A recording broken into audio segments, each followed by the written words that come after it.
নমস্কার বন্ধুরা, আজ আমাদের অতিথি একজন বিখ্যাত বাঙালি সাংবাদিক, একজন ফুড ব্লগার এবং আরো অনেক কিছু সমাহার। জটায়ুর ভাষায় বলতে গেলে আপনাকে তো একটু কাল্টিভেট করতে হচ্ছে মশাই। তো সেই কারণে আজ আমরা এসেছি শ্রী সুরবেগ বিশ্বাসের বাড়ি।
সুতরাং আর দেরি না করে চলুন শুরু করা যাক আজকের পডকাস্ট। আর আজ আমাদের সঙ্গে রয়েছেন দ্য ম্যান হিমসেলফ, শ্রী সুরবেগ বিশ্বাস। নমস্কার দাদা। নমস্কার। তো শুরু থেকেই কি আপনি রিপোর্টিং এ আছেন? মানে সাংবাদিকতা তো একটা ইম্পর্টেন্ট পার্ট রিপোর্টিংও, তো সেই হিসেবে দেখুন, রিপোর্টার হিসেবেই আমার বেশি পরিচিতি হয়েছে এবং রিপোর্টার হওয়ার জন্যই পরবর্তীকালে যে সমস্ত আমার যে লেখালেখির কাজগুলো, সেগুলো তো রিপোর্টার হওয়ার সূত্রেই এসেছে। আমি বলবো রিপোর্টার হয়েছি বলে যে যোগাযোগগুলো পেয়েছি, সেই যোগাযোগগুলো থেকে কাজে লেগেছে সেটা। কিন্তু আমার খুব সত্যি কথা বলতে কি শ্যামসুন্দর, আমার কিন্তু প্রথমে যে রিপোর্টার হব সেটা বোধহয় আমার ইচ্ছে তেমন ছিল না প্রথম দিকে, একেবারে বলছি। কারণ প্রথমে আমি আনন্দবাজার প্রতিষ্ঠানের মূলত আমি সানন্দা পত্রিকায় আমি ফ্রিল্যান্সিং করতাম। আর আনন্দবাজার প্রতিষ্ঠানের অন্যান্য পত্রিকাতেও আমি ফ্রিল্যান্সিং করেছি, কিন্তু সেগুলো সবই ফিচার বেসড সমস্ত লেখা। তবে একটা আগ্রহ আমার মনে হয়, আমি এখন যদি অতীতের কথা ভাবি, পিছন দিকে তাকাই, রিপোর্টিং এর আগ্রহ, রিপোর্টিং ব্যাপারটার প্রতি আগ্রহ আমার সেই সময় থেকেই ছিল। একটা উদাহরণ দিচ্ছি, সেটা হচ্ছে লিয়েন্ডার পেজ আটলান্টা অলিম্পিক্সে ব্রোঞ্জ পেলেন। তো সবাই তো লিয়েন্ডার পেজকে নিয়ে খুব হইচই, সমস্ত লেখালেখি হচ্ছে। তখন আমি কিন্তু আবারও বললাম, তখন আমি কিন্তু প্রেসিডেন্সি কলেজে পড়ছি এবং ততদিনে আমার আনন্দবাজার পত্রিকার রবিবাসরীয় আনন্দ মেলায় দুটো লেখা ছাপা হয়ে গিয়েছে। তো আমার মনে হলো লিয়েন্ডার পেজ তো আমাকে পাত্তা দেবেন না, বা লিয়েন্ডার পেজ কার সঙ্গে কথা বলবো, ভেজ পেজ মানে ওর বাবা, তিনিও আমাকে পাত্তা দেবেন না। লিয়েন্ডার যেখানে তৈরি হয়েছেন সেটা হচ্ছে সাউথ ক্লাব, কলকাতায়। সাউথ ক্লাবে এই আক্তার আলী, ওর সঙ্গে যদি কথা বলা যায় কিরকম হয়। তো আমি একদিন ওই কলেজ থেকে তাড়াতাড়ি ক্লাস হয়ে গিয়েছিল, আমি সোজা সাউথ ক্লাবে গেলাম। সাউথ ক্লাবে গিয়ে আমি এটা কিন্তু কেউ আমাকে অ্যাসাইনমেন্ট দেয়নি। আমি সাউথ ক্লাবে গিয়ে আক্তার আলীর সঙ্গে কথা বললাম যে আমি এরকম লিয়েন্ডার সম্পর্কে, লিয়েন্ডার কিরকম ছিলেন, যখন একদম টেনিস শিখছেন কিরকম ছিলেন, আমি এটা জানতে চাই। তো আক্তার আলী আমাকে খুব ভালো করে যাকে বলে খাতির করলেন, ভাবা যায় না সেটা একদম, মানে আমার তো সে অর্থে আমি নামকুল গোত্রহীন একজন। তিনি বললেন যে আমার ভাই আনোয়ার আলী অ্যাকচুয়ালি লিয়েন্ডারের প্রথম কোচ। আচ্ছা। আনোয়ারই ওকে এবিসিডি শিখিয়েছে, তারপরেও আমার কাছে এসেছে। আমি কথা বলিয়ে দিচ্ছি, তুমি দেখো কবে আনোয়ার তোমাকে সময় দেয়। তো আক্তার আলী আমাকে ওর ভাই আনোয়ার আলীর সঙ্গে আলাপ করিয়ে দিলেন। আনোয়ার আলী বলল, আপনি কাল সকালবেলা এরকম সময় চলে আসুন। তো আমি পরের দিন গেলাম, আনোয়ার আলীর সঙ্গে মূলত কথা বললাম। কথা বলে যে, এবং সাউথ ক্লাবে তখন যে কচিকাঁচারা আনোয়ার আলী এবং আক্তার আলীর তত্ত্বাবধানে প্রশিক্ষণ নিচ্ছেন, অধীনে প্রশিক্ষণ নিচ্ছে যে কচিকাঁচারা, এই ব্যাপারটাকে ভালো করে লক্ষ্য করলাম। তারপরে আমি একটা লেখা লিখলাম কলকাতায় লিয়েন্ডার তৈরির কারখানায়। সাধারণত রবিবার শরীর আনন্দ মেলায় কিন্তু ওইভাবে রিপোর্টিং হতো না, মানে না। কোথাও গিয়ে স্পট ভিজিট করে রিপোর্টিং হতো না।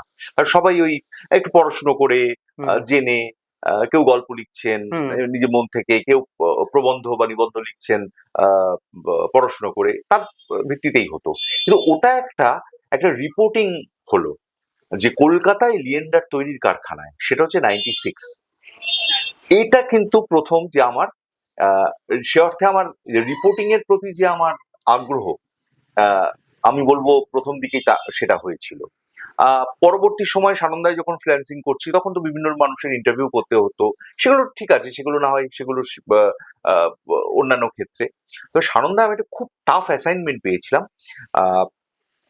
আজহারউদ্দিন, আচ্ছা, আমার খুব প্রিয় অধিনায়ক, শুধু ক্রিকেটার নয়, আমার প্রিয় অধিনায়ক, প্রিয় না ব্যাটসম্যান। আমাদের 90s কিডস যারা, তারা আজহারউদ্দিনের প্রতি একটা দুর্বলতা আছে, অবশ্যই আছে। অলদো মানে অনেক কিছু হয়েছে। হ্যাঁ, সেটা হতে পারে। তো সেবার এটা বলছি আমি 97 এর ডিসেম্বরে সচিনকে সরিয়ে আজহারকে ফের অধিনায়ক করা হ্যাঁ, হলো, হ্যাঁ। এবং এটা নিয়ে প্রবল বিতর্ক হলো। তখন সম্বরণ বন্দ্যোপাধ্যায় কিন্তু জাতীয় নির্বাচক মণ্ডলীতে রয়েছেন। যোধপুর পার্কে সম্বরণ বন্দ্যোপাধ্যায়ের বাড়িতে ঢিল ছোড়া হলো বা লোকে বিক্ষোভ দেখালো, এরকম একটা ঘটনা ঘটেছিল। আচ্ছা, সানন্দা থেকে আমাকে একটা অ্যাসাইনমেন্ট দেওয়া হলো যে সম্বরণ বন্দ্যোপাধ্যায়ের ইন্টারভিউ করতে হবে, ওকে, এবং এই ব্যাপারটা দিয়ে বলাতে হবে। আমার তো সারা রাত ঘুম হলো না, যে মানে কি প্রশ্ন করব, অমুক তমুক। তো তখন একটা ইডেনে কি একটা টুর্নামেন্ট হচ্ছিল, লোকাল কোনো টুর্নামেন্ট। তো সেখানে ওই মাঠের মধ্যেই বসে আমি সম্বরণ বন্দ্যোপাধ্যায়কে ইন্টারভিউ করলাম। দীর্ঘ ইন্টারভিউ, সানন্দায় 4 পাতা জুড়ে ইন্টারভিউটা বেরিয়েছিল। আচ্ছা, এবং সম্বরণ সেখানে, যেটা কেউ বলেননি, নির্বাচক মন্ডলী বা বোর্ডের কেউ কোনো সে অর্থে ডেইলি নিউজ পেপারে, তখন তো নিউজ চ্যানেল হাতে গোনা কয়েকটা, সম্বরণ বন্দ্যোপাধ্যায় আমাকে বললেন আজহার ইজ নট দ্য আনসার। মানে আজহারকে সাময়িকভাবে অধিনায়ক করা হয়েছে কোনো একটা কারণে, সেটা কি কারণ বললেন না, তো ওটুকুই আমার কাছে যথেষ্ট হয়ে গেল। এবং 4 পাতা জুড়ে ইন্টারভিউ, আমার মনে হলো তো বিরাট ব্যাপার হলো এটা। এটা ধরুন প্রথমে আমি বলছি। তারপরে যখন আমি আনন্দলোকে লেখালেখি শুরু করলাম সানন্দার পাশাপাশি, সানন্দার যিনি সহযোগী সম্পাদক ছিলেন অনিরুদ্ধ ধর, আমি বিশেষ ঋণী তার কাছে। অনিরুদ্ধ ধরই আমার আনন্দলোকে লেখার সুযোগ করে দিলেন। স্বপন কুমার ঘোষ তদানীন্তন, যিনি ঋতুপর্ণ ঘোষ তখন আনন্দলোকের সম্পাদক, তার ঠিক পরেই যিনি ছিলেন স্বপন কুমার ঘোষ, তার সঙ্গে কথা বলিয়ে দিলেন যে ওকে একটু সুযোগ দাও। উনি আমাকে প্রথম অ্যাসাইনমেন্ট যেটা দিলেন, প্রথম দুটো, সেই দুটো কিন্তু রিপোর্টিং এর অ্যাসাইনমেন্ট, কোন রকম কোনো ফিচারের অ্যাসাইনমেন্ট নয়। সেটা কি অ্যাসাইনমেন্ট? প্রথম অ্যাসাইনমেন্ট হলো, তখন ম্যাজেস্টিক সিনেমা হল পুড়ে গিয়েছিল, এবং রফি আহমেদ কিদুয়াই রোডের ম্যাজেস্টিক সিনেমা হল, যেটা ওই মৌলানা আজাদ কলেজের কাছে। আচ্ছা, তো সেখানে কিন্তু প্রথম থেকেই একটা সন্দেহ তৈরি হয়েছিল যেখানে কোনো প্রমোটার রাজের চক্রান্ত আছে। তো আমি ম্যাজেস্টিক সিনেমা হলটাকে ভিত্তি করে স্বপনদা আমাকে অ্যাসাইনমেন্ট দিলেন যে আরো যে কলকাতায় সিনেমা হলগুলো জায়গায় যে বহুতল, এই যে সেই থেকেই কিন্তু সেই স্তক কিন্তু এই যাকে বলে সিঙ্গেল স্ক্রিনের ধ্বংস হওয়া। হ্যাঁ, এখন তো সিঙ্গেল এখন তো হাওড়া এবং কলকাতা দু জায়গায় খুব কম, বেশিরভাগই মাল্টিপ্লেক্স। এটা কিন্তু আমি ভেতর থেকে জানলাম, মানে তখন তো আমার কোনো সোর্স নেই, আস্তে আস্তে সে অর্থে সোর্স বা সোর্স বলে তাদের অপমান করা হবে। তারা আমাকে জীবনে অনেক কিছু দিয়েছেন, তাদের আমি বন্ধু দাদা এরকম ভাবেই বলি। তারা আমার, সত্যি বলছি, তারা আমার জীবনে এত কিছু দিয়েছেন, তাদের জন্যই আমার সামান্য কিছু হলেও পরিচিতি হয়েছে, সবটাই তাদের জন্য। তো ম্যাজেস্টিক সিনেমা হল কেন পুড়লো, এবং আরো কি কি কলকাতায় সিনেমা হলগুলো যেগুলো পুড়েছে বা বন্ধ হয়ে গিয়েছে, তার জায়গায় অন্য কিছু হয়েছে, বহুতল হয়েছে, অন্য বহুতল হয়েছে, সেখানে বিজনেস সেন্টার হয়েছে কোনো, এটা নিয়ে আমি একটা বড় লেখা সানন্দায় পেলাম অ্যাসাইনমেন্ট। তো সেটা গেল প্রথম। দ্বিতীয় অ্যাসাইনমেন্টটা আরো চ্যালেঞ্জিং, সে তো ভয়াবহ, মানে সেটা আমি তো বুঝতেই পারলাম না প্রথমে যে কিভাবে করব। যে সুচিত্রা সেন, তোমার ইন্টারভিউ সুচিত্রা সেনকে নিয়ে আমরা একটা বিশেষ সংখ্যা করছি। সুচিত্রা সেন তোমার সঙ্গে কথা বলবেন না, সবাই জানে। না। মুনমুন সেনও কথা বলবেন না। আচ্ছা। কিন্তু তোমাকে ওই বালিগঞ্জ সার্কুলার রোডের ওই তল্লাট ঘুরে জানতে হবে সুচিত্রা সেন কখন বেরোন, কোন দোকান থেকে ওর বাড়িতে মিষ্টি যায়, কোন হুম। দোকান থেকে খাবার যায়, এই সমস্ত। আমি দুদিন ঘুরে তারপরে দুজন ছেলের সঙ্গে দেখা হয়েছিল, দুই যুবক, তারা দুজনেই দুই ভাই। তারা সুচিত্রা সেনের প্রচন্ড ক্লোজ ছিলেন, খুব আচ্ছা। ক্লোজ ছিলেন। সুচিত্রা সেন তাদের পুত্র সমহ স্নেহ করতেন। বা তারা মুনমুন সেনের চেয়ে অনেকটাই ছোট, আরো মানে কি বলবো, নাতি নাতনির চোখে হয়তো দেখতেন। তো তারা সুচিত্রা সেন সম্পর্কে অনেক তথ্য দিলেন। একটা মিষ্টির দোকান থেকে অনেক রকম তথ্য পাওয়া গেল। এরকম তথ্য দিয়ে সুচিত্রা সেন সম্পর্কে ওই লেখাটা লেখা হলো, এবং তারপরে আর আনন্দলোক থেকে আমাকে কোনো বাইরের কিছু অ্যাসাইনমেন্ট দেওয়া হলো না, সবটাই হচ্ছে বসে লিখতে হবে। আচ্ছা। এর ভিত্তিটা কিন্তু ফ্রিল্যান্সিং এর সময় তৈরি হয়ে গিয়েছিল। আর এরপরে আমার কিন্তু আনন্দবাজারে চাকরি, আমার কিন্তু রিপোর্টিং এ নয়, সেটা আচ্ছা। হচ্ছে জেলা ডেস্কে। আমি সত্যি বলছি, কোনোদিন কিন্তু শ্যামসুন্দর হুম। আজকে এটা স্বীকার করতে কোনো অসুবিধে নেই। সবাই সবার সামনেই আজকে স্বীকার করতে অসুবিধে নেই। আমি কিন্তু কোনোদিন ভাবিনি রিপোর্টার হব। আমি ভেবেছিলাম কোনো একটা আনন্দবাজার প্রতিষ্ঠানেই চাকরি করবো, এটাই আমার স্বপ্ন ছিল। আনন্দবাজার প্রতিষ্ঠানের কোনো একটা আহ ম্যাগাজিনে বা কোনো ফিচার সেকশনে একটা নির্দিষ্ট সময়ের ডিউটি থাকবে। তারপরে পার্ক স্ট্রিটের অলিপাব বা স্টালিট গার্ডেনে একটু সুরাপান করতে যাব, হ্যাঁ, একটু স্ন্যাক, মানে টুকটাক ভাজাভুজি সবে বাড়ি চলে আসবো, আবার পরের দিন অফিস যাব। এই ছিল আমার, মানে এটাই মোটামুটি আমার সাংবাদিক জগৎ পেশা সম্পর্কে আমি ভেবে নিয়েছিলাম। কিন্তু মানুষ যা ভাবে, হুম। হ্যাঁ, তার তো সেটা হয় না। তো আমি যখন আমার চাকরি শুরু আনন্দবাজার পত্রিকায় জেলা ডেস্কে, ডিস্ট্রিক্ট ডেস্ক তখন এতটা বড় ছিল না, আহ, ছোট একটা পরিসর ডেস্ক ছিল। তো সেখানে আমার জীবনের প্রথম বস, আমি তাকে বলি আমার সাংবাদিকতার শিক্ষক। তিনি হচ্ছেন, এখন আমি তো চাকরি করি এই সময় পত্রিকায়, এই সময় সংবাদপত্রের যিনি সম্পাদক হীরক বন্দ্যোপাধ্যায়, তিনি ছিলেন আনন্দবাজার পত্রিকার ডিস্ট্রিক্টের চিফ রিপোর্টার। আচ্ছা। তো তিনি আমাকে ডেস্কের কাজ করার সঙ্গে সঙ্গে আমাকে রিপোর্টার হিসেবে তৈরি করছিলেন। আহ, একটা কিরকম হয়েছিল ঘটনা, আহ, দু তিনজন তারা ছুটিতে গিয়েছিল একটা দিনে, ওই 15ই আগস্টের ঠিক পরে, মানে আমার চাকরির বছর, চাকরি তখন কয়েক মাস হয়েছে। তো তখনই এই যে যেটাকে আমরা বলি চেক করা, মানে অর্থাৎ কোনো পুলিশ অফিসারকে, প্রশাসনের কোনো অফিসারকে ফোন করে, সাহেব কিছু আছে নাকি, দাদা কিছু আছে নাকি, কিছু হয়েছে, সব ঠিক আছে তো, সব ঠান্ডা তো, এই যে ট্রেনিংটা উনি আমাকে, মানে সেই কাজে আমাকে যুক্ত করেছিলেন এবং বলেছিলেন, সেই কথাটা আজও আমার, মানে শুধু কানে নয় মরমে বাজে। বলেছিলেন, বলে রিপোর্টিং ডিপার্টমেন্টের দিকে আঙুল দিয়ে দেখিয়েছেন, বলেছিলেন, রেমন্ডস এর অ্যাডটা দেখেছো, দ্য কমপ্লিট ম্যান, আমি তোমাকে কমপ্লিট ম্যান করে, কমপ্লিট জার্নালিস্ট করে ওখানে পাঠাবো রিপোর্টিং। এটা আমার কাছে বিরাট প্রাপ্তি। আমার বস যিনি, ইমিডিয়েট বস যিনি, তিনি আমাকে বলছেন যে আমি তোমাকে কমপ্লিট ম্যান করে পাঠাবো। এবং সেই জেলা ডেস্কে থাকতে থাকতেই বিভিন্ন শহরের আশপাশের কয়েকটা জায়গায় উনি আমাকে অ্যাসাইনমেন্ট দিচ্ছেন। আচ্ছা। তার ফলে রিপোর্টার হিসেবে আমার তৈরি হওয়াটা কিন্তু আস্তে আস্তে হয়ে যাচ্ছে। এবং আমার এই আগ্রহটা ভীষণ ভীষণ ভাবে রেকগনাইজ করেছিলেন আমার গুরু সুমন চট্টোপাধ্যায়, যিনি তখন আনন্দবাজার পত্রিকার কার্যনির্বাহী সম্পাদক। আচ্ছা। তিনি বুঝেছিলেন যে আগ্রহটা আমার আছে, এবং আমাকে রিপোর্টিং এ দিলে হয়তো ভুল কিছু বা ওনার দিক থেকে খারাপ কিছু হবে না। আহ, এখান থেকে কিন্তু আমার রিপোর্টিং এর সূচনা, এবং পরবর্তী সময় রিপোর্টিং বিভাগে গিয়ে আহ, আমি বিশেষ করে বলবো দেবদূত ঘোষ ঠাকুরের কথা। তিনি আমাকে একেবারে, মানে হাতে তৈরি করেছেন অ্যাজ এ রিপোর্টার। আর সঞ্জয় শিকদার, আচ্ছা। তখন তখন আমার রিপোর্টিং এর প্রথম চিফ রিপোর্টার উনি, সঞ্জয় শিকদার, খুবই প্রবীণ এবং অভিজ্ঞতা সম্পন্ন সাংবাদিক। তো সঞ্জয় দা আমাকে অনেক কিছুই দেখিয়েছেন এবং শিখিয়েছেন একেবারে হাতে করে। সঞ্জয় দার পাশে বসে শিখেছি কিভাবে কপি রিরাইট করতে হয়। আচ্ছা। আজকে সেটা আমি জানি না কতটা পারি, খুব সামান্য হলেও সেই বিদ্যেটাই আমি ফলাই। দেবদূত দা অসাধারণ কপিরাইট করতেন। কিন্তু দেবদূত দা যেটা করতেন, দেবদূত দা আমাকে মানে প্রচন্ড চ্যালেঞ্জিং কিছু অ্যাসাইনমেন্ট দিয়েছিলেন। যেমন আজকে ধরা যাক আমার অফ ডে, একটু একটু আমার ব্রঙ্কিয়াল প্রবলেম ছিল তখন খুব বেশি মাত্রায়। একটু কাশি হয়েছে, বাড়িতে একটা সামাজিক ছোট্ট অনুষ্ঠানও রয়েছে। হঠাৎ দেবদূতদা বললেন, শোন, রাতে গাড়ি আসবে 12টার সময়, তোকে সারা রাত এই অ্যাসাইনমেন্টটা করতে হবে। ভাবলাম আজকে তো আমার অফ ডে, শরীরটাও ভালো না। ও তাহলে অমুককে দিয়ে দিচ্ছি অ্যাসাইনমেন্টটা। আচ্ছা। না না না না না না। আমি যাচ্ছি, আমি যাচ্ছি বলে অ্যাসাইনমেন্ট করলাম। পেজ ওয়ান বড় করে, মানে প্রায় মানে ফ্লায়ার, যেটাকে বলে আগে তখন বলা হতো সুপার লিড, এখন বলা হয় ফ্লায়ার, সুপার লিড লেখা বেরোলো। এদের কাছে আমি খুব ঋণী শ্যামসুন্দর। মানে এরা আমাকে যেভাবে তৈরি করেছেন রিপোর্টার, আমার যে রিপোর্টার হতে পারার যে সত্তাটা হয়তো ডরমেন্ট ছিল, সেই সত্তাটাকে যেভাবে জাগিয়ে তুলেছেন। আর বিশেষ করে হীরকদার ওই কথাটা যে তোমাকে তখন তুই তোকারি হয়নি, তুমি করে বলতেন যে রিপোর্টিং বিভাগের দিকে আঙুল তুলে, যে রেমন্ডস এর অ্যাড দেখেছো তো, দ্য কমপ্লিট ম্যান, আমি তোমাকে কমপ্লিট ম্যান হিসেবে তৈরি করে ওদিকে পাঠাবো।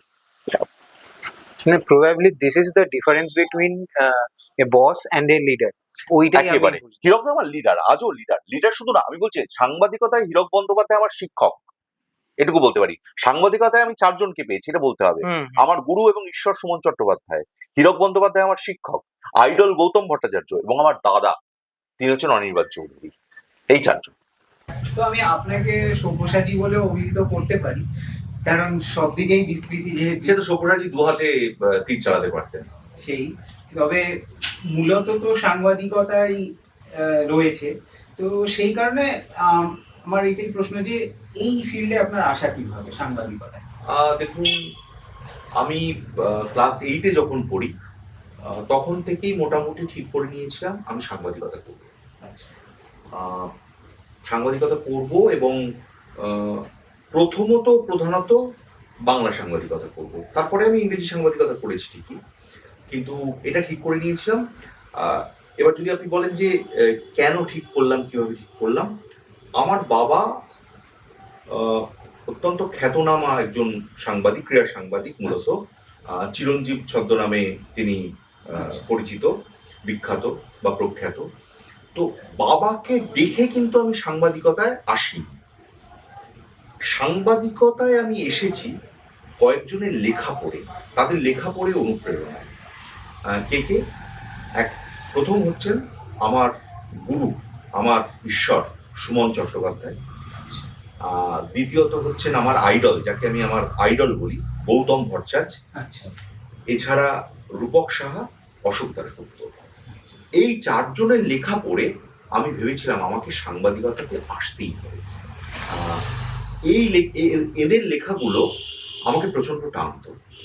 তো পরবর্তী সময় আমি প্রথম মানে ফ্রিল্যান্সিং এর সুযোগ পাই আনন্দবাজার পত্রিকায়, সেটা হচ্ছে 1996 জুলাই মাসে।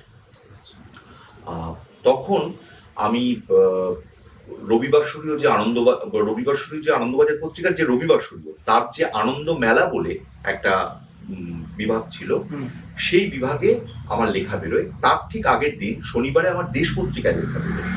তো ওটা দিয়েই আমার, তখন আমি প্রেসিডেন্সি কলেজে 3rd ইয়ারে পড়ি, সেটা ওই পড়তেই আমার কিন্তু ফ্রিল্যান্সিং সাংবাদিকতার সূচনা। ওখান থেকেই আস্তে আস্তে জার্নিটা শুরু হলো। তার আগে লেখালেখি, বা আসলে সাংবাদিকতা তো ঠিক সাংবাদিকতা আর লেখালেখি আমার ক্ষেত্রে সম্পৃক্ত ছিল, দুটো মানে একসঙ্গে, কোনোটা মেলানো নয়। আরেকজনের লেখাতে আমি প্রচন্ড উৎসাহী হয়েছিলাম। তিনি সাংবাদিক বলাটা তাকে হয়তো ভুল হবে, তিনি একাধারে কবি, সাহিত্যিক, লেখক এবং সম্পাদক, নীরেন্দ্রনাথ চক্রবর্তী। এই কজনের লেখা পড়ে আমি ঠিক করে ফেলি, না আর কোনো পেশা নয়, আমি সাংবাদিকতাই করি। এইভাবে আমার সাংবাদিকতায় আসার সূচনা। হিসেবে আপনার পরিচিতি, এবং সেখানে আপনার মূল বিষয়বস্তু হচ্ছে অফকোর্স টেরোরিজম, এবং সেখানে ব্যাপ্তিটাও বিশাল। যেরকম খাগড়াগড় রয়েছে, সেই রকম মার্কিন বিদেশ মন্ত্রক থেকে আপনাকে বার দুয়েক নিমন্ত্রণও করা হয়েছে। তো এই সম্পর্কে যদি কিছু বলেন। কার্ল ভিনসেনের এইসব অভিজ্ঞতাগুলো কিন্তু আমি বিভিন্ন জায়গায় লিখেছি, কিন্তু বিশেষ একটা অভিজ্ঞতার কথা যেটা ওইভাবে সামনে আসেনি, সেটা এবার আমি দর্শকদের সঙ্গে, আপনার সঙ্গে শেয়ার করতে চাই। সেটা কিন্তু খুব অবাক করার, খুব বিস্ময়কর, এবং আমেরিকার সাইবার সিকিউরিটি কিরকম, কতটা পোক্ত, আমি সেখান থেকে বুঝেছিলাম।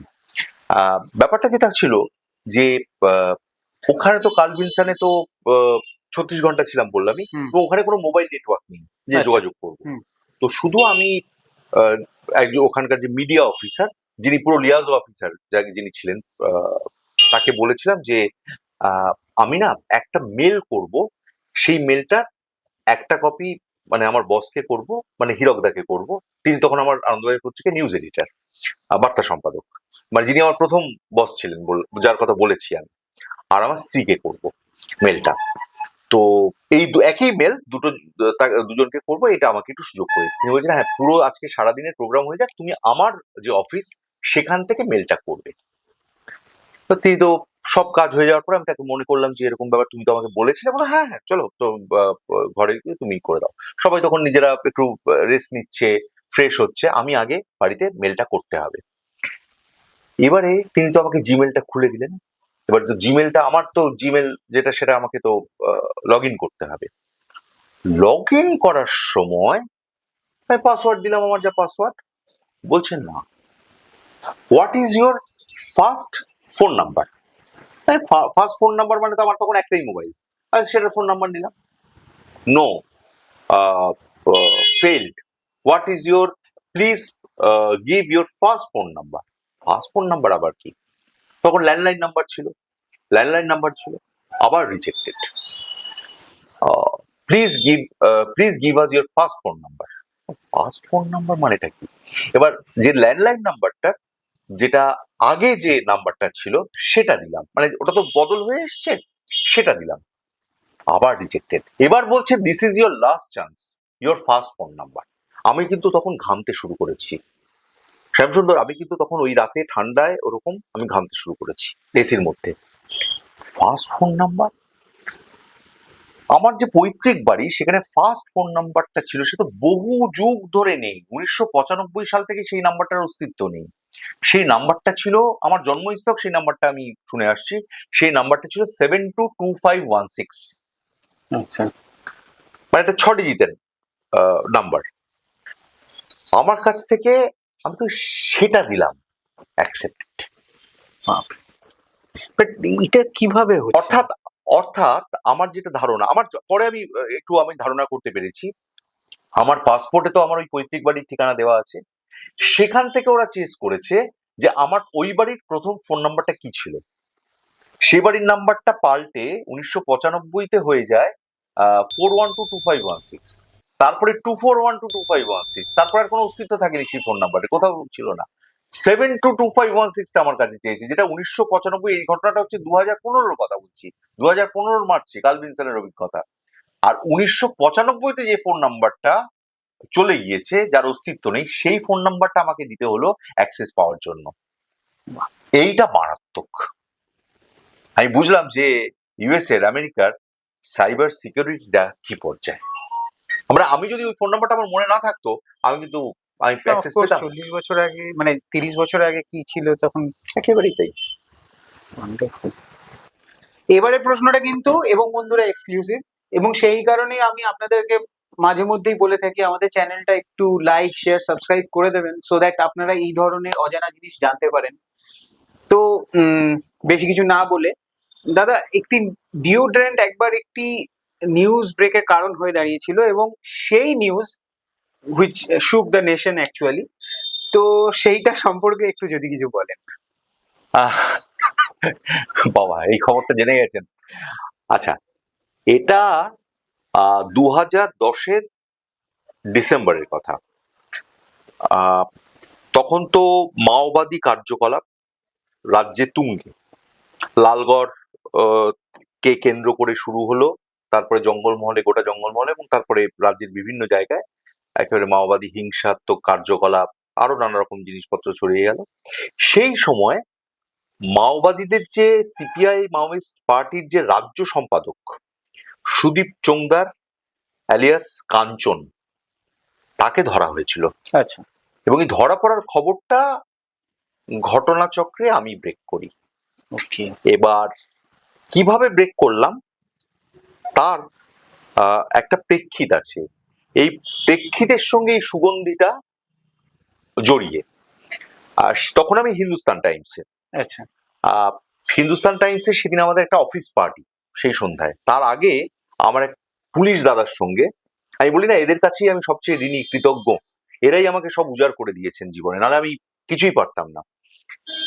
তো সেই পুলিশ দাদা আমাকে নিয়ে গেলেন পার্টির ঠিক আগে মেয়র রোডের যে পুলিশ ক্লাব, সেখানে একটু পানাহার করাতে। তো ফিশ ফ্রাই এবং ভডকা, পানাহারের এটাই ছিল, মানে যা খেয়েছিলাম আর কি। তো একটা মনে আছে, আমি যখন গাড়িতে উঠলাম দাদার সঙ্গে, বললেন, আরে বাস, দারুণ মেখেছো তো পারফিউমটা বা ডিওটা, দারুণ গন্ধটা তো। আমি হাসলাম। এরপর আমাদের কিন্তু কোনো এই মাওবাদী বা কোনো রকম কাজ নিয়ে আলোচনা হলো না, এমনি গল্প হলো। তো ওখানে বেশ খাওয়া দাওয়া করতে করতে, পানাহার করতে করতে দাদা বললেন যে, তোমার মানে কায়দাটা কি বলতো? আমাদের যে সাহেব, নামটা বলছি না, তিনি এখন অত্যন্ত উচ্চ পর্যায়ের অফিসার, আহ একজন আইপিএস অফিসার। তিনি ভাবেন তুমি মাওবাদীদের লোক, আচ্ছা। আবার মাওবাদীরা ভাবে তুমি পুলিশের লোক। তুমি অ্যাকচুয়ালি কার লোক? বললাম, আমি হিন্দুস্তান টাইমসের লোক। উনি হো হো করে হাসলেন। তারপরে আমি বললাম, আচ্ছা, এরকম একজন মাওবাদী নেতা কদিন আগে ধরা পড়েছে, আরেকজন কথা, তিনি স্টেট কমিটির মেম্বার ছিলেন, গুরুত্বপূর্ণ মেম্বার। কি ব্যাপার, খবরটা পেলাম না, মানে তুমি দিলে না? তখন বলছে যে, দেখি আরো কিছু ভালো খবর হবে, তুমি আমি তোমাকে দেব। এই ঘটনা, মানে শ্যামসুন্দর তোমাকে বলছি, আমি পার্টিতে, উনি আমাকে পার্টির জায়গাটায় ড্রপ করে দিলেন। আমি পার্টিতে ঢোকার আগে ওই সুগন্ধিটা আমাদের অফিসে একজন দিয়ে দিয়ে যেতেন, তার নাম রঞ্জিত দা। আমরা তাকে গন্ধদা বলতাম, আচ্ছা। যেহেতু তিনি এই পারফিউম, ডিও, কোলোন এগুলো দিতেন, আফটার শেভ লোশন এগুলো দিতেন। তো ওই গন্ধদাকে ফোন করলাম, বা রঞ্জিত দাকে ফোন করলাম, যে তুমি ওই ডিও আরো দুটো দিও তো, দরকার আছে, কালকেই দেবে। বলো কালে, আমার কালকেই দেবে। এবং গিয়ে আমি অফিসের এইচটির লকারে পরের দিন রেখে দিয়েছিলাম। এবার আমি দেখছি পরের সপ্তাহে একদিন ওই দাদা, আমার পুলিশ দাদা, খুব উসখুস করছেন, এই কবে দেখা হবে গো, কবে দেখা হবে গো। আমি, চলো কাল, আচ্ছা চলো কালই তাহলে হোক। তো সেদিন না আমি কোনো খবর টবর পাইও নি, লিখতেও পারিনি, কেন ওরা অস্বস্তি হচ্ছিল যে খবর পাচ্ছি না, সারাদিন কোনো খবর লিখলাম না, খুব অস্বস্তি হচ্ছে। তো দাদা 6:30, ওই 7টা 7:30 নাগাদ দাদা অফিসের সামনে গাড়ি নিয়ে দাঁড়ালেন। আমি গাড়িতে উঠলাম, উঠে দাদাকে একটা প্যাকেট হাতে দিলাম। বলে, এটা কি? বললাম, ওই যে ওই ডিওটা, যে ডিওটা তুমি সেদিন বলেছিলে খুব ভালো গন্ধ, এটাই সেই ডিও। বলে, আরে থ্যাংক ইউ, থ্যাংক ইউ। এবং এই ডিওটা কিন্তু খুব একটা পাওয়া যায় না। আচ্ছা। হ্যাঁ, আমি ব্র্যান্ডটা বলবো না। ওকে। ওকে, এটা বিদেশি ব্র্যান্ড, কিন্তু বলবো না। তো রাখলেন দাদা। গাড়িটা একটু গিয়ে ওই মেট্রো প্লাজার যে শপিং মলটা, তার ওই ওই গলিতে ঢোকার সময়, ওই ওটা তো হোচিমিন সরণি বলে, হোচিমিন সরণির ওখানে একটা সিগনালে গাড়িটা দাঁড়ালো। গাড়ি যখন সিগনালে দাঁড়ালো, আর কোনো কথা বললাম না, ওই যে ডিওটা দিলাম। দাদা বললেন, শোনো, মাওবাদী স্টেট সেক্রেটারিকে ধরে ফেলেছি। কে? বললাম, হ্যাঁ, কি বললে? মাওবাদী স্টেট সেক্রেটারি মানে কাঞ্চনকে ধরে ফেলেছি। আমি কিছুক্ষণ কথা বলতে পারলাম না। সিগন্যাল সবুজ হলো, গাড়ি চলতে শুরু করলো। পুরোটা বলো। বলতে বলতে আমি বুঝতে পারলাম যে আর কটা দিন পরে, এটাই আমি আমার তদানীন্তন বসকে, মানে অনির্বাণ দা, যার কথা বললাম, আমার দাদা অনির্বাণ চৌধুরীকে আমি মেসেজ করেছিলাম বাড়িতে এসে, যে একটা কথা বলছি, যে আর কয়েকদিন পরে যেটা সবচেয়ে বড় খবর হতে যাচ্ছে, আপাতত সেটা আমারই পকেটে, আর কারোর কাছে নেই। উনি বললেন যে, অনির্বাণ দা বললো যে, তুই আগামীকাল সকালে আমার বাড়িতে আয়, এসে কথা বল, ফোনে কিছু কথা বলা যাবে না। ফোনে গিয়ে বললাম এই কথা। তাহলে কালকে অফিসে, আজকে তোর তো অফ ডে, হ্যাঁ, তা ভালো করে বিয়ার ফিয়ার খেয়ে ঘুমো দুপুরটা, নিশ্চিন্তে থাক, কালকে অফিসে এসে ঝড়াঝড় লিখে ফেলবি। আমার মনে আছে কপিটা লিখতে, আমি সাধারণত কপি লিখতে 1.5 ঘন্টা, ওরকম বড় কপি লিখতে 1.5 ঘন্টা 1.5 ঘন্টা লাগাই ইংরেজিতে। আমার ওই ইংরেজিতে কপিটা লিখতে ঠিক 1 ঘন্টা লেগেছিল, 55 মিনিট। আমার এখনো মনে আছে হিসেবটা। মানে এত চার্জ ছিলাম যে মাওবাদীর রাজ্যসভা। এবং পরের দিন হুলস্থুল পড়ে যায়। পরের দিন সমস্ত TV channel, news channel breaking news দেখাতে শুরু করে। এবং এসটিএফ এর, কলকাতা পুলিশের এসটিএফ ধরা পড়েছিল, এসটিএফ এর একজন অফিসারই আমাকে খবরটা দিয়েছিলেন। তো স্পেশাল টাস্ক ফোর্স যেটা, তো এসটিএফ এর যিনি তদানীন্তন চিফ, এখন যিনি রাজ্য পুলিশের ডিরেক্টর জেনারেল, রাজীব কুমার, অত্যন্ত দক্ষ পুলিশ অফিসার, অত্যন্ত দক্ষ, ভাবা যায় না কি দক্ষ পুলিশ অফিসার। তিনি সমস্ত সব তার অফিসারকে, inspector, sub inspector, assistant commissioner, তাদের ফোন করে বলছেন এক্ষুনি চলে এসো। সুরবেক হিন্দুস্তান টাইমসে লিখে দিয়েছে এই খবর, হ্যাঁ আজকে আমাদের অ্যারেস্টও করতেই হবে। আসলে কাঞ্চনকে ধরে রেখে দিয়েছিল অ্যারেস্টও না করিয়ে, ওকে। আরো কদিন পরে শো করাতো, কিন্তু আমার জন্য সেটা পারলো না। এবং সবচেয়ে বড় কথা, আমি প্রত্যেকদিন তখন দিদেন সিপি গৌতম মোহন চক্রবর্তীকে সকালে উঠে একটা ফোন করতাম। আহ, নানা সময় কথা তো, সকালে উঠে একটা ফোন করতাম। আমি সেদিন ভয় গৌতম দাকে ফোন করিনি, কি গৌতম দা কি বলবেন। পরদিন গৌতম দা নিজে ফোন করে বলেছিলেন, সুরবেক অভিনন্দন, আমরা খবরটাকে চাপার চেষ্টা করেছিলাম, আপনার জন্য সেটা হয়নি। এটা আমার বিরাট প্রাপ্তি। এবার আমি আসছি আপনার আপনি যে ইন্ডাস্ট্রির সঙ্গে যুক্ত, নিউজ ইন্ডাস্ট্রি, সেটা নিয়ে। আর news industry is not like মানে আদার যে ইন্ডাস্ট্রি গুলো রয়েছে তার মতন নয়, মানে সব যেখানে 9 to 5 জব বা 9 to 9 ইয়ে সে, কিন্তু আপনাদের নিউজ ইন্ডাস্ট্রিটা বরাবরই অন্যান্য জব যে ইন্ডাস্ট্রি গুলো রয়েছে তার থেকে আলাদা। আপনি যখন জয়েন করেছিলেন আর এখন যে দেখছেন, এখন এই যে কাজের পরিবেশ কতটা চেঞ্জ হয়েছে, কিরকম চেঞ্জ হয়েছে? ব্যাপারটা হচ্ছে, এটা তো বলতে গেলে মহাভারত হয়ে যাবে। হুম। আহ, আমি একটু সংক্ষেপে বলার চেষ্টা করছি। আহ, সেটা হলো, এখন আমার মনে হয় কাজের চাপ, আমরা যারা সংবাদ কর্মী তাদের প্রত্যেকের ওপর অনেকটা বেশি। তার কারণটা হচ্ছে এখন লোক কম, কাজ বেশি। ফলে আমি যখন চাকরিতে জয়েন করি বা আমি যখন ফ্রিল্যান্সিং করছি, মানে আমার চাকরি হয়ে গেল 26 বছরের বেশি। আর যদি ফ্রিল্যান্সিং ধরি তাহলে সেটা আরো 2 বছর, আরো 3 বছর রাদার। তো প্রায় 28-29 বছরের যে জায়গাটা আমি দেখে এসছি, আমার মনে হয়েছে যে এই যে লোক কম কাজ বেশি, তার ফলে যেটা হচ্ছে শেখার পরিসর এবং শেখানোর পরিসর দুটোই কমে যাচ্ছে। আহ, আমরা যাদের কাছ থেকে শিখেছি তখন কিন্তু একটু সময় ছিল, একটু স্পেস ছিল বলে আমরা শিখতে পেরেছি, এবং আমাদের শেখার আগ্রহ ছিল। আমরা যারা কিছুটা অন্তত শিখেছি তাদের কাছ থেকে শেখার আগ্রহ ছিল। যখন হীরক দা বা সঞ্জয় দা বা দেবদূত দা কপি রিরাইট করছেন পরবর্তী ইংরেজি কাগজে অনির্বাণ দা, তখন পাশে বসে দেখতাম কপিটা কিভাবে রিরাইট করা হচ্ছে। এখন যেটা হচ্ছে, বেশিরভাগই এটা নজর তারা করেন না। তার একটা প্রধান কারণ, তাদের উপর চাপটা প্রচন্ড বেশি। সেই সময় তাদের একটা হয়তো অন্য একটা কপি লেখার চাপ থাকে। কিন্তু তা সত্ত্বেও আমি বলবো যে ইচ্ছে করলেও শেখা যায়। সবসময় যে তাদের উপর কপির চাপ থাকে তা নয়, তারা কিন্তু শিখতে পারেন। শেখার এবং দরকার নেই, সেটাও দরকার নেই পরের দিন আমার কপিটা কি কিভাবে কারেকশন হয়েছে, কিভাবে এডিটেড হয়েছে, সেটা তো দেখা যেতেই পারে না, সেটা সেটা দেখেন না। তো এটা আমার মনে হয় যে এই আবারও বলছি, তবে মূল সমস্যাটা হচ্ছে লোক কম কাজ বেশি। এর ফলে যেটা হয়েছে, খুব মানে শেখার পরিসর এবং শেখানোর পরিসর দুটোই আমার মনে হয় খুব কমে গিয়েছে, এবং এটাতে কিন্তু আলটিমেটলি ইন্ডাস্ট্রির প্রচন্ড ক্ষতি হচ্ছে। একটু না কোথাও একটা শ্বাস নেওয়ার দরকার আছে সারাক্ষণ। এটা এই যে প্রথমেই আপনি বললেন যে এই ইন্ডাস্ট্রিটা অন্যান্য ইন্ডাস্ট্রির মতো নয়। এখানে সত্যি এটা তো একটা সাংবাদিকতা এসেছি কেন, সাংবাদিকতা এসেছি তো একটা প্যাশন নিয়ে। এটা তো আর 5টা চাকরি করব বলে আসিনি। কেউ যদি মনে করে সাংবাদিকতায় চাকরি করব, তাহলে কিন্তু আমার মনে হয় সাংবাদিকতা করাটা ঠিক না। সুমনদা একটা কথা বলেছিলেন 2000 সালের নভেম্বর, যতদূর মনে পড়ছে, হ্যাঁ 2000 সালের নভেম্বর, যে যেদিন তুই মনে করবি বা যেদিন তোর এটা মনে হবে যে তুই সব শিখে ফেলেছিস, সেদিন সাংবাদিকতার চাকরি থেকে বিদায় নিস।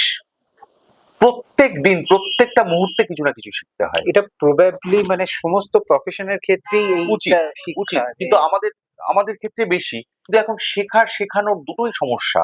আর ঠিক আছে, তার জন্যই যেটা হয়েছে, সমস্যা হয়ে যাচ্ছে। এটাই খারাপ লাগা আর কি, অন্য কিছু নয়। যে হয়তো মূলত চাপটার কারণে, কিন্তু তারপরেও যতটুকু শিখতে পারা যায় বা শেখা যায়, আমার মনে হয় সেই আগ্রহটা নেই, বা কোথাও বেশিরভাগের ক্ষেত্রেই নেই। এটা একটা খেদের জায়গা। আচ্ছা, অনেক হলো ক্রাইম কথা, এসআইটি বেঙ্গল, অনেক ক্রাইম নিয়ে চললাম আমরা। এবার একটু খাদ্যের দিকে আসি, যেদিকে আপনারও একটু প্রীতি রয়েছে, আমারও একটু একটু প্রীতি না, রয়েছে। অনেকটু রয়েছে। আচ্ছা, তো শ্রী ভোজনেশু, তারপরে এই যে ভোজবাজি, এগুলো নিয়ে আপনি কি বলবেন? এগুলো নিয়ে কি বলবো, এটা তো এই তো চলে এলো ওকে, বলতে বলতে সিঙ্গারা। ওকে, এই সিঙ্গারাটা খেয়ে দেখুন। ওকে। এটা, আচ্ছা এখানে রাখি। হ্যাঁ, এটা আমার মতে কলকাতার সেরা সিঙ্গারাগুলোর একটা। আগে খাওয়া হোক, তারপরে কথা। কি কেমন? দুর্দান্ত। এটা হচ্ছে কুঁদঘাটের হুম। সত্যনারায়ণ মিষ্টান্ন ভান্ডারের সিঙ্গারা। আর এই সিঙ্গারাটা পেতে গেলে কিন্তু বিকেলের সিঙ্গারাটা খেতে হবে, ওদের সকালের সিঙ্গারাটা কিন্তু আলাদা। আমি কিন্তু এই পার্থক্যটা বুঝতে পারি। এবং দোকানের মালিক তিনি আমাকে বলেছিলেন, তুমি এটা কি করে বুঝলে? আলাম, হ্যাঁ, সকালের সিঙ্গারা এত ভালো না, বিকেলের সিঙ্গারা যতটা ভালো। তুমি ঠিক বলেছো যে সকালের কারিগর আলাদা, বিকেলের কারিগর আলাদা। কিছুতেই সকালের কারিগরকে দিয়ে বিকেলের মতো সিঙ্গারা আমি তৈরি করাতে পারছি না। এই সূক্ষ্মতাই কিন্তু হচ্ছে শ্রী ভোজনেশ্বর ইউএসপি।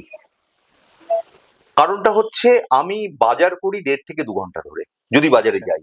আচ্ছা, এখন একটু সময়, ওই যে বললাম, সবকিছু পরিসর কমে আসছে আমাদের, বাজার করার সময়ও কমে আসছে কাজের চাপে, লেখালেখির চাপে। আহ আমার এই খাবারের প্রতি প্রীতি, খাওয়া এবং খাওয়ানো, হুম, অর্থাৎ আমি খেতে খাওয়াতে দুটোই খুব ভালোবাসি।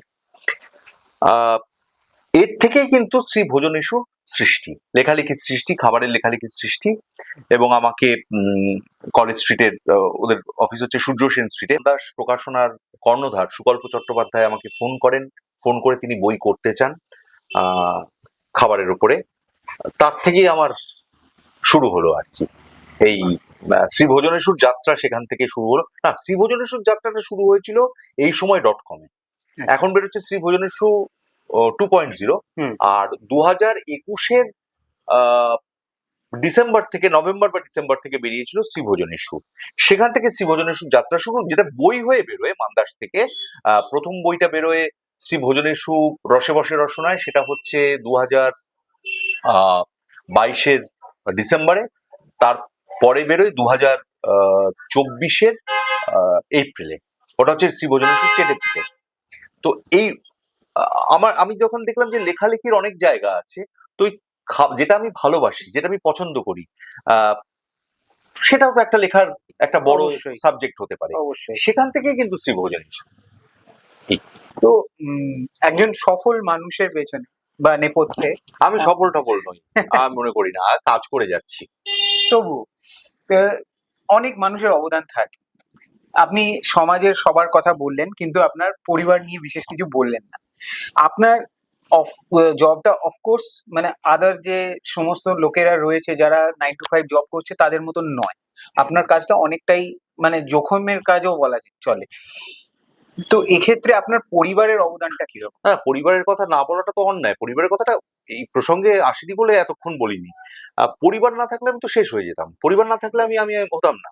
প্রথম কথা বলি, আমার বাবা। প্রথমেই বললাম যে বাবা হ্যাঁ, প্রখ্যাত সাংবাদিক, বিশ্ববরেণ্য সাংবাদিক ছিলেন। তো বাবা কিন্তু আমাকে সাংবাদিকতায় আসার জন্য ডিসকারেজ করেছেন। আচ্ছা, বাবা বলেছিলেন বাঘাযতীন বাজারে আলুর দোকান করে দেবেন, আচ্ছা, সাংবাদিকতায় যাতে আমি না আসি। এবং বাবার ধারণা ছিল আমার যা শারীরিক অবস্থা, মানে মাঝে মধ্যে গলা ব্যথা, এই জ্বর, অমুক তমুক, বাবার ধারণা ছিল আমি এলেও 2-3 বছরের মধ্যে টিকতে পারবো না, ছিটকে বেরিয়ে যাব। তো এটা বাবার ধারণা ছিল। আসার পরে সাংবাদিকতায় যখন এসে গেলাম, একটু গেড়ে বসলাম, তারপরে বাবা আস্তে আস্তে উৎসাহ দিতে শুরু করলেন। মা প্রথম দিকে উৎসাহী, অর্থাৎ উৎসাহ আমাকে দেননি তেমন। পরের দিকে মা উৎসাহ দিয়েছেন, যখন সাংবাদিকতার আগ্রহ আমাকে প্রবলভাবে চেপে বসেছে, আগ্রহ দিয়েছে। এবং আমার সাংবাদিকতাই আমার প্রথম প্রেম। এবং তার জন্য আহ আজকে বলতে কোনো বাধা নেই, আমার তার জন্য আমার কলেজের প্রেমকে আমি হারিয়েছি। আচ্ছা, এটা খুব জরুরি বিষয় বলার, যে আমার একটা সময় এরকম, মানে এই মোড়ে এসে আমি দাঁড়িয়েছিলাম যে সাংবাদিকতা নাকি ওই প্রেমটা, ওই সম্পর্কটা। আমি সাংবাদিকতাকে বেছে নিয়েছিলাম এবং ওই সম্পর্কটাকে আমি বেছে নিই। আমি কিন্তু একটা আমি একটা মোড়ে দাঁড়িয়েছিলাম এসে, যেখানে আমাকে ওই সম্পর্ক এবং সাংবাদিকতা দুটোর মধ্যে একটাকে চুজ করতে হতো। আমি সাংবাদিকতাকে চুজ করেছিলাম, ওই সম্পর্কটা থেকে বেরিয়ে এসেছিলাম। আমার মেজো মামা, মেজো মামি আমাকে প্রচন্ড উৎসাহ দিয়েছেন এই মানে আমার এই সাংবাদিকতায় আসার জন্য। তারা আমার পিছনে বিরাট একটা মানে কি বলবো সহায় হয়ে দাঁড়িয়েছিলেন। আর ঘটনাচক্রে আমার স্ত্রী, তিনি আমার প্রেসিডেন্সি কলেজেরই বান্ধবী, এবং শুধু প্রেসিডেন্সি কলেজের বান্ধবী নয়, তিনি আমার পাঠভবনের সহপাঠী। তিনি আমরা প্রেসিডেন্সি কলেজে একই ডিপার্টমেন্ট, একই ব্যাচ, পলিটিক্যাল সায়েন্স। তো পরবর্তীকালে আমাদের এই বন্ধুত্বটা অন্য সম্পর্ক গিয়ে দাঁড়ালো। তার কাছে আমি বিশেষভাবে ঋণী এই সাংবাদিকতায় আমাকে উৎসাহ দেওয়ার পেছনে। আমি ছোট্ট একটা এ প্রসঙ্গে ঘটনা বললে আমার মনে হয় সবার কাছে বিষয়টা পরিষ্কার হবে। সেটা প্রি সার্ক ইভেন্ট ঢাকাতে হয়েছিল। তো নটবর সিং তখন হচ্ছেন বিদেশ মন্ত্রী, 2005-এর অগস্টের কথা। তো নটবর সিং ঢাকায় যাচ্ছেন, তখন বাংলাদেশের সঙ্গে ভারতের একটা সম্পর্কে একটা শীতলতা চলছে। তো সেই বরফটা ভাঙতে নটবর যাচ্ছেন। তো সেই সফরে আনন্দবাজার থেকে আমাকে বাছা হয়েছিল সেটাকে কভার করার জন্য। এবং আমার খুব স্বপ্ন ছিল যেদিন আমি তো পূর্ববঙ্গীয়, আমাদের দেশ ছিল খুলনা জেলায়, বাবার দিক থেকে খুলনা, মার দিক থেকে চট্টগ্রাম। তো আমার ইচ্ছে ছিল যেদিন আমি আমার পূর্বপুরুষের দেশে যাব, সেদিন আমি সোনারগাঁও হোটেলে থাকবো। আমি খুব সোনারগাঁও হোটেলের নামটা বাবার কাছে শুনেছিলাম, বাবা একাধিকবার ওই হোটেলে ছিলেন, এবং সেটা নাকি একটা দারুণ হোটেল, মানে কলকাতায় তখন ওরকম হোটেল ছিল না। মানে 5 তারা তো বটেই, সেটা খুবই ভালো একটা অত্যন্ত উচ্চাঙ্গের একটা হোটেল। তো আনন্দবাজার পত্রিকা আমাকে কিন্তু এই ইভেন্টটা কভার করানোর জন্য আমাকে সোনারগাঁওতে রেখেছিলেন। তো আমি তো খুব ডগমগ হয়ে আছি যে সোনারগাঁওতে থাকবো। তখন তো নিজেদের গাড়ি ছিল না, ট্যাক্সি করে তো আমি আর আমার স্ত্রী বেরোচ্ছি। আমাদের তখন ছেলে হয়নি, ছেলে ক্লাস 11-এ পড়ে। ও আমার সাংবাদিকতায় কখনো কোনো প্রতিবন্ধক হয়ে দাঁড়ায়নি, উৎসাহ দেওয়া ছাড়া বা হেল্প করা ছাড়া। উৎসাহ, ও ছোট মানুষ, ও আর কি উৎসাহ দেবে, কিন্তু বাবার পাশে দাঁড়ানো ছাড়া। তো আমরা বেরোচ্ছি, আমি ওকে ওর বাড়িতে, মানে আমার শ্বশুর বাড়িতে ওকে ড্রপ করে দিয়ে আমি এয়ারপোর্ট যাব। তো জাস্ট ট্যাক্সিটা আমাদের গলি থেকে বড় রাস্তায় পড়লো। আমার স্ত্রী একটা কথা বলেছিলেন, আমাদের তুই তোকারি সম্পর্ক, যেহেতু আমরা স্কুল থেকে বন্ধু। আমি বলেছিলাম, শোন, তুই দেখছি বেশ দুদিন ধরে খুব সোনারগাঁও করে মেতে আছিস। সোনারগাঁওতে থাকাটা কিন্তু বড় কথা নয়, সোনারগাঁওতে তোকে রাখা হচ্ছে তুই কাজটা ভালো করতে পারবি বলে। মানে কারোর যেন মানে মাথা হেট করিস না, যারা তোকে সোনারগাঁওতে রেখেছেন। কাজটা মন দিয়ে কর, ওটা বড় কথা নয়। আমার না, যেটা ওই এতক্ষণ একটা কিরকম একটা বায়বীয় জগতে ছিলাম, ওখান থেকে মুহূর্তে ছিটকে গেলাম।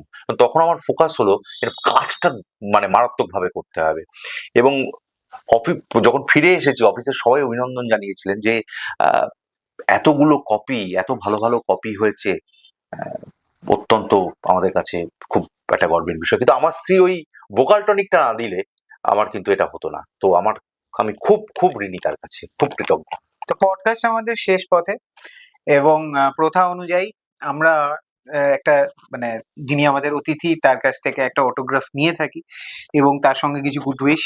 আজকে আপনারা আমার অতিথি কিন্তু এবং বন্ধুরার অতিথি আপনি, সেটা ঠিক। তো সেই জন্য যদি কিছু লেখেন আমাদের জন্য।